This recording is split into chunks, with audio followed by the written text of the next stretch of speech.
FanDuel Sports Network is reportedly on life support, but don't worry, MLB has a plan to make sure you can keep watching Braves games, and I'll tell you all about it next.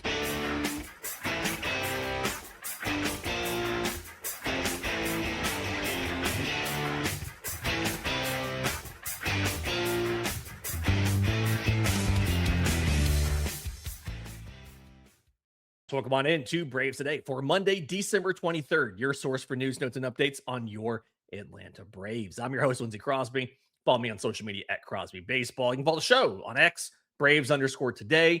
We have a Facebook page and Instagram as well. And you can find all of my written work, bravestoday.com. That's the Braves Today Substack, as this is both a podcast and a newsletter. We're proudly part of the Believe Podcast Network and presented to you by FanDuel. Download the FanDuel app or go to FanDuel.com to get started. A little bit later in the show, I want to talk about the number 26 overall pick. There's this idea going around that the pick itself isn't that valuable because there's not been any good players to come from the 26th pick in the draft in recent years. And I think that's a really reductive way to talk about this and to look at it. And it's just plain wrong. We'll talk about that in a few minutes. But before we do that, I had a conversation in the Discord about the report from Sports Business Journal that the FanDuel Sports Networks could go under. So, reminder of what happened here. Bally Sports, and that was the sports network that was owned by Diamond Sports Group. They went through bankruptcy last year. And the end result of that bankruptcy was a lot of teams saw the rights payments that they get for broadcasting. They saw those amounts decrease year over year. The renegotiated deal that Main Street Sports Group inherited coming out of the bankruptcy was less. The rights payments that they paid for the right to broadcast the games was less. And MLB teams were taking less money because the alternative was not to have a broadcaster or to have to stand something up rather quickly. We're in another situation where another winter now where these broadcast networks could go under. So Sports Business Journal, Tom Friend reported that Main Street missed their December rights payment to the St. Louis Cardinals. And the other 28 teams that have broadcast rights assigned to Main Street Sports Group, who operates the FanDuel Sports Networks, and that's 28 other franchises between MLB, NBA, and NHL. That those teams are also at risk of missing their rights payments. Each rights payment is a different amount, but to give you an idea of how much money we're talking about, the Atlanta Braves in 2024, according to their financial statements, made just under $600 million in baseball revenue. Some of that came from retail and licensing. Some of that came from other revenue, which was like events in the ballpark, concerts, and things like that. A majority of that came from baseball events, the baseball games themselves.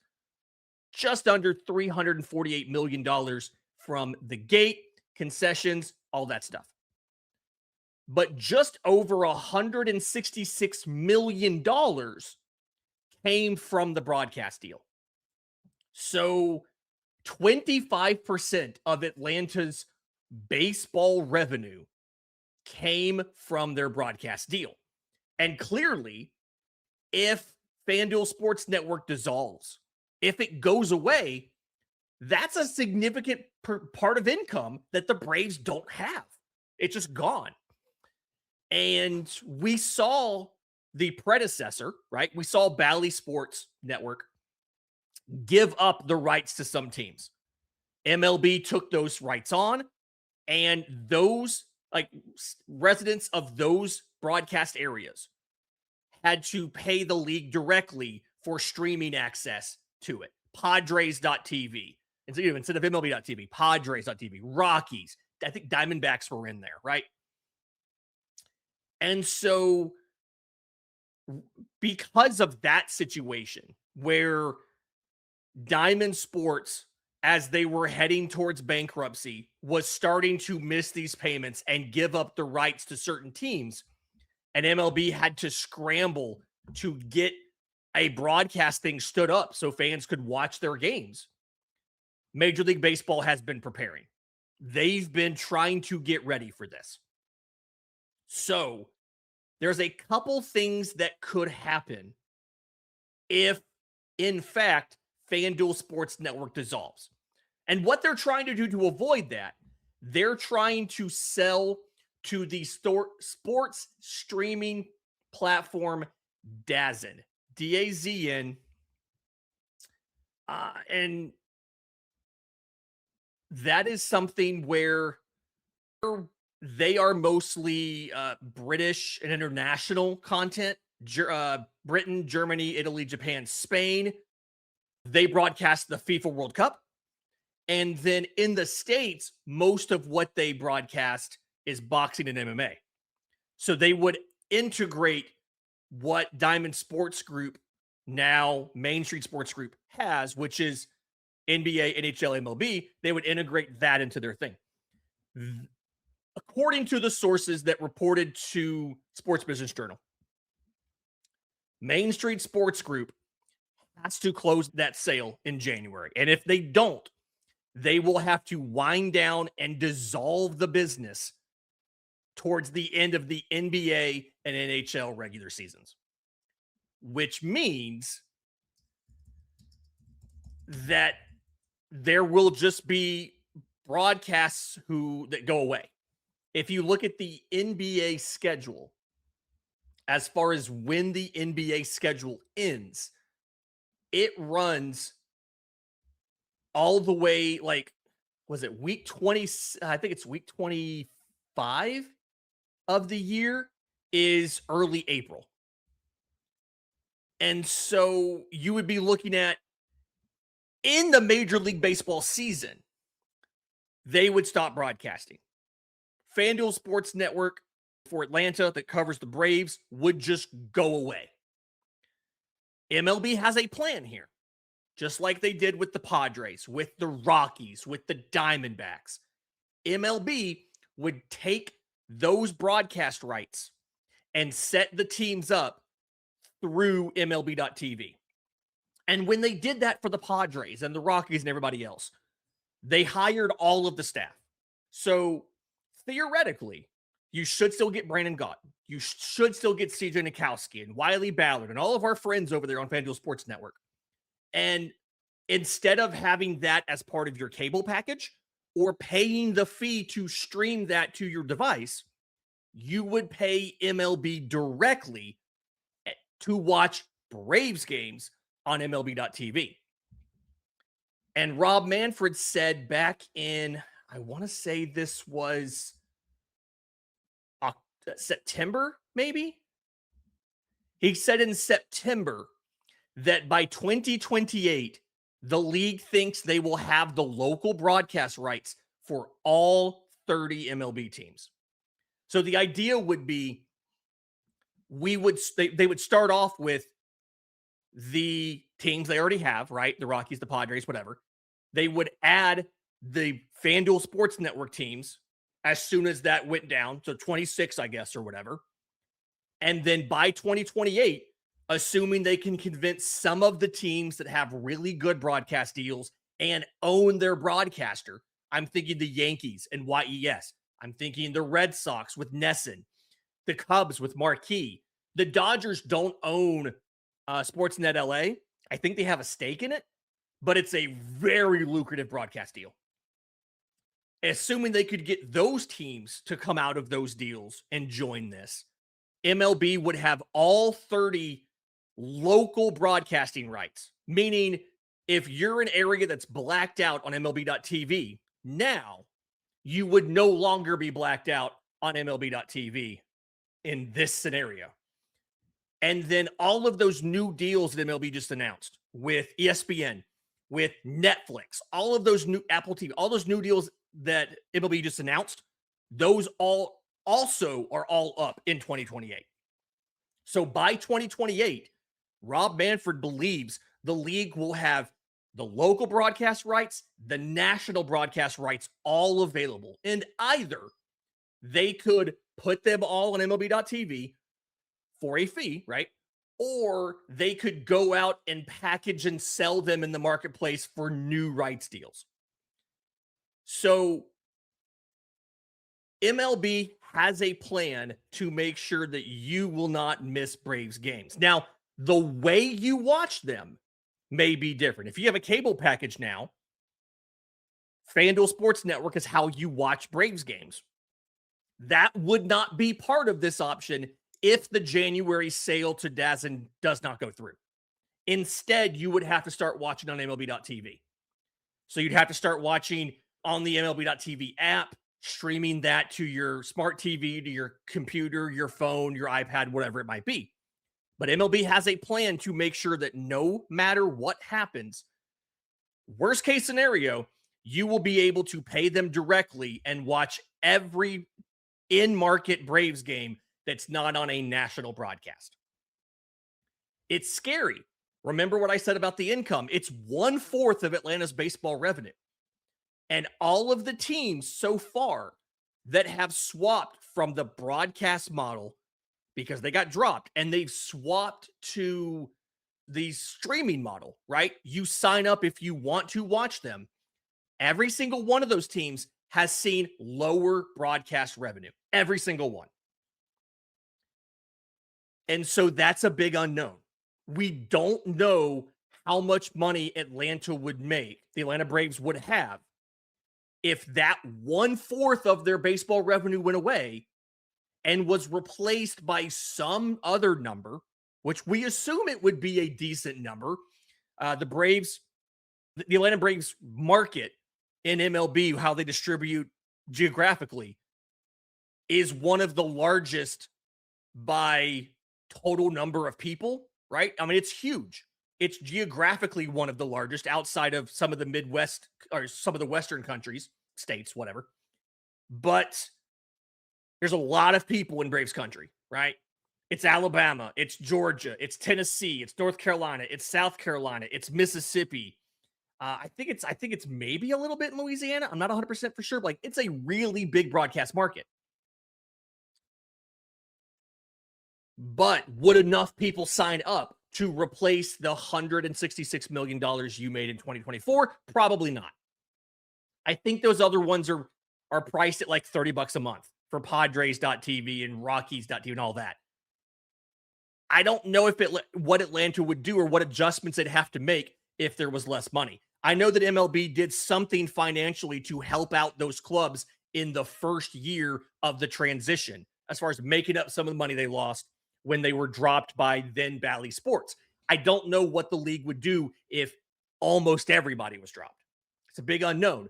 But what matters in the micro sense is MLB has a plan to make sure that you would be able to watch the games. The larger impact, the financial impact, we'll figure that out later. In just a minute, let's talk about the draft pick, because Atlanta has a 26 overall pick, and there's this idea going around that the pick's not actually that valuable, and they could easily sacrifice it to get to sign a qualifying offer player. And I think that's a little bit of a wrong notion. We'll explain that next, right here on Braves Today. Welcome back to Braves Today. Lindsay Crosby. Let's talk about the draft pick. So Atlanta received an extra draft pick this year thanks to Drake Baldwin winning Rookie of the Year. So in the draft, Atlanta has their number 9 pick, which we all hate that Atlanta fell to 9 in the lottery. Not a great thing. But after that, they have number 26 because Drake Baldwin won Rookie of the Year. And the money involved with this, I talked about this, I think, right after the lottery, so during the winter meetings, about how Atlanta's draft pool projects to be the largest they've ever had, and like more than double what they had last year. But there's this idea going around that the pick itself, number 26, isn't that valuable. And so if the Braves sign a qualifying offer player, probably a pitcher, right? Framber Valdez, Zach Gallen, Ranger Suarez, which I sure hope not, that the Braves wouldn't actually miss that pick because there's not been any good players taken with that pick recently. And I will admit, when you look at it from a wins above replacement perspective, pick 26, if you go back to, I don't know, 2010 or so, has been pretty disappointing. Okay. The best player taken with pick 26 was in 2015, and it's now outfielder, then catcher, Taylor Ward. He's been worth 9.9 WAR on Baseball Reference. The next most valuable player taken with pick 26 was in 2020, also a catcher, Tyler Soderstrom, who was moved to first base and then to left field. He's been worth 3.6 WAR. After that, you've got Tristan Cassis of the Red Sox, taken in 2018, 2 WAR, taken as a third baseman, now a first baseman. And, a couple kind of fringe guys. Michael Chavis of the Red Sox in 2014 is 0.1 WAR. Blake Walton of the Diamondbacks, a pitcher, was negative 0.1. Chase Petty of the Twins, negative 0.8. Like, it's kind of a disappointing list. Bubba Thompson of the Rangers, negative 0.6. Disappointing list. But just looking at the last 15 or so picks at this spot and saying because these haven't been good means the pick isn't valuable is wrong for a few reasons. And one, it could just be that players at pick 26 were just some bad picks. If you move from pick 26 to 25 and you go through that same time frame, you know who was taken at pick 25 in 2009? Mike Trout. 87.5 WAR and had an 8 or 9 or 10 year stretch where he was seen as the best player of this generation. And he was taken one pick before number 26. Matt Chapman, the third baseman, 2014, pick 25, 41.8 WAR. Like, there's been good players. Matt Cain, Matt Garza, they were all taken with pick 25. The pick right before the one that people want to just get rid of. And again, some of the 26 weren't great. Okay, go to pick 27. Rick Porcello of the Tigers, almost 20 WAR in his career. Not a bad pick. Okay, go to pick 28. Garrett Cole was picked 28 in 2008 by the Yankees. Just because the recent history of that pick has not been good doesn't mean it's not a valuable pick. Pick 29, Adam Wainwright was pick 29. The Braves actually had pick 29 in back-to-back years. Fun fact. The guy they took the year after Wainwright never made the majors. You can keep doing this. Go to pick 30. Guess what? Adam Ottavino has been a major leaguer. He's not a deal breaker. Like, he's not a game breaker, but he's a major leaguer. Cole Reagans, who's considered the ace of the Royals. 2016, pick number 30. Anthony Volpe, starting shortstop, won a Gold Glove for the Yankees. Struggled recently. He was taken at pick number 30 in 2019. Jordan Westberg of the Orioles, pick number 30 in 2020. Just because the recent history of that exact pick has not been good doesn't mean the pick itself is not valuable. We can keep doing this. We can keep going forward and backwards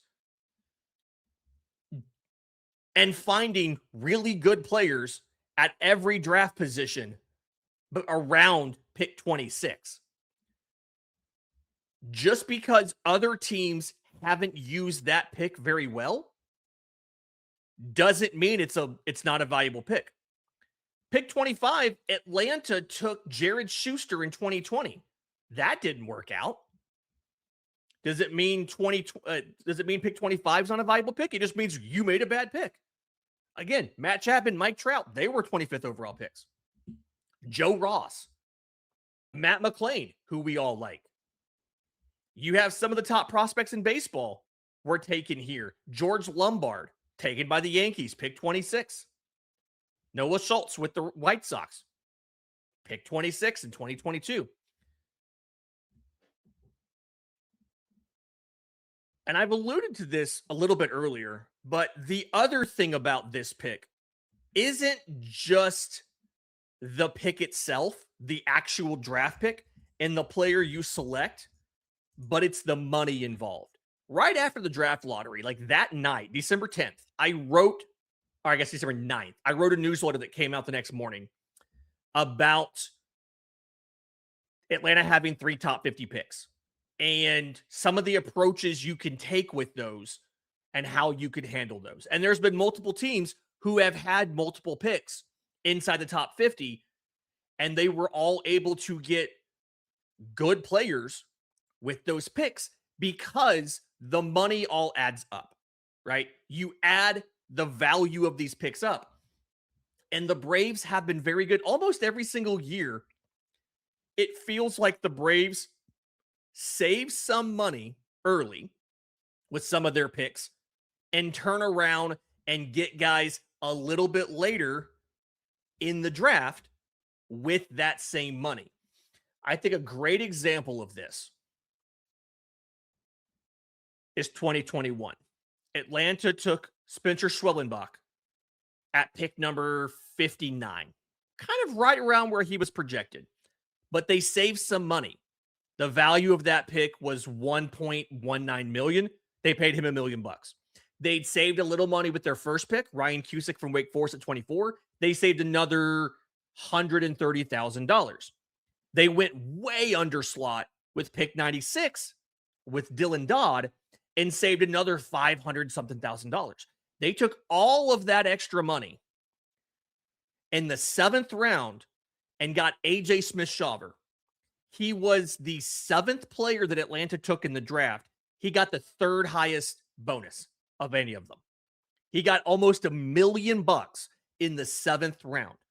The value of his pick was $201,000. And they paid him $997,500. When you factor in the $2,500 kind of signing bonus that MLB gives all their guys, they paid him $1 million. So he got the same bonus essentially as Spencer Schwellenbach, who was taken in the 2nd round. I'd say he's hurt right now, yes, but the AJ Smith-Shawver pick has worked out. This is the thing. Everybody does this. They save money somewhere early and they turn around and reapply it. You can look at a lot of Atlanta's recent drafts and see where they've done this. 2023, they paid Garrett Bowman in the 4th. They paid Isaiah Drake in the 5th. They paid Drew Hackenberg in the 2nd. They went over the slot value to pay those guys. 2024, they paid Nick Montgomery in the 5th. They paid him roughly $1 million on a $400,000 pick. Ethan Bagwell, they paid him $820,000 in the 6th round on a $300,000 and change value pick. 25, 4th rounder Briggs McKenzie got $3 million on a slot value of $588,000. So, yes, it is accurate to say that there's not a lot of amazing talents taken in the last 15 years with the number 26 overall pick. That is correct. People who say that are right. But what they're ignoring is, one, that's not the pick's fault. That's the teams evaluating talent. And there have been really good players taken before and after that pick. And the $3.5 million that I've kind of projected that slot value should be gives Atlanta their first 3 picks, just their first 3 picks, should be about $12.6 million, which is more than their entire draft was last year.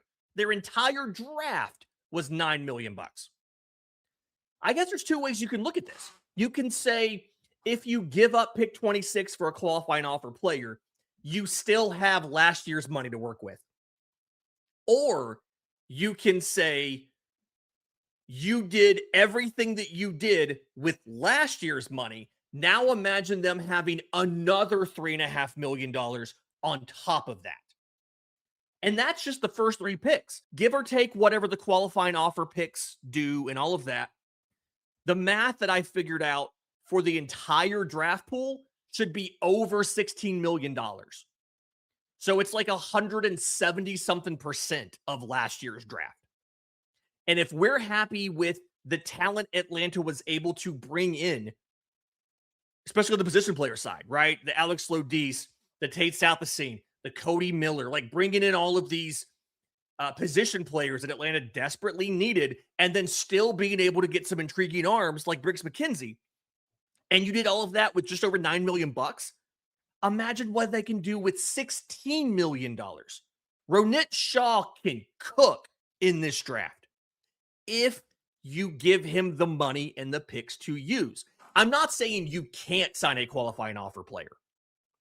You can, if you think that you can fix Zach Gallen and that's going to be the signing that pushes Atlanta into a World Series, then by all means, sign Zach Gallen. Give up the number 26 overall pick. If you think Framber Valdez is the guy, and I personally don't, but if you think he is, sign Framber Valdez. Give up the pick. But don't give up the pick because you don't think it's a good pick. The pick is fine. The teams that have drafted at 26 haven't done a good job of drafting. The Athletics hit on their pick. The Angels kind of hit on theirs. They took him as a catcher, and he got moved. So did the Athletics. The Yankees look like they might hit on George Lombard. He's a top prospect. I think he's probably a little overrated, but some of these teams did not hit on their picks. Go one pick earlier. The Angels absolutely hit on Mike Trout. The A's absolutely hit on Matt Chapman. The Braves didn't hit on Jared Schuster. It's not the pick's fault. It's the team's fault. It's the scouting's fault. It's the evaluations part. It's the player's fault. Let's not hold them harmless in this as well. Sometimes it doesn't work because of injury. Sometimes it doesn't work because of bad luck or circumstance. Sometimes it doesn't work because the player doesn't do what they need to do. And don't be aggressive at trying to get rid of the 26th overall pick just because you think there's no good talent there. There's plenty of good talent there. Teams just for some reason didn't take it. And some of the teams after them did take it and were rewarded. Can you imagine if the Braves, okay, again, let's go back here. Can you imagine if the Braves had taken Jackson Merrill? He was the 27th overall pick. Can you imagine if the Braves had taken Jackson Merrill in 2021? Where would they be right now? A kid who could play shortstop, who turned into a Gold Glove center fielder. They took Ryan Cusick at 24. What if they had taken Jackson Merrill at 27? You think they may have been in the better place? It's not the pick's fault. It's Atlanta's fault. It's the scouting's fault. They thought Ryan Cusick was a better pick than Jackson Merrill. It's also credit to the Padres for developing Jackson Merrill when the Braves didn't develop Ryan Cusick. That's the point I'm trying to make here. The pick is the pick. And saying there's no game-breaking talent there is understating the talent pool and assigning blame to the pick when it's the scouting and the development that's the problem. Mike Trout was taken at 25. It's not the pick's fault. This has been Braves Today for Tuesday, December 22nd. Do me a favor. You're listening on audio. 5-star review would be fantastic. Apple, Spotify, wherever you get your podcasts. You're watching on YouTube. Subscribe to the channel. Hit the notification bell. You don't want to miss some stuff. We got some great stuff coming tomorrow. I just finished recording with Jake Mastriani of Locked On Braves. We have a 2-part episode. Part 1 is airing on Wednesday on Locked On Braves. Part 2 is airing here on Braves Today. So hit the subscribe button, hit the notification bell so you know when we drop this. Until next time, this has been Braves Today.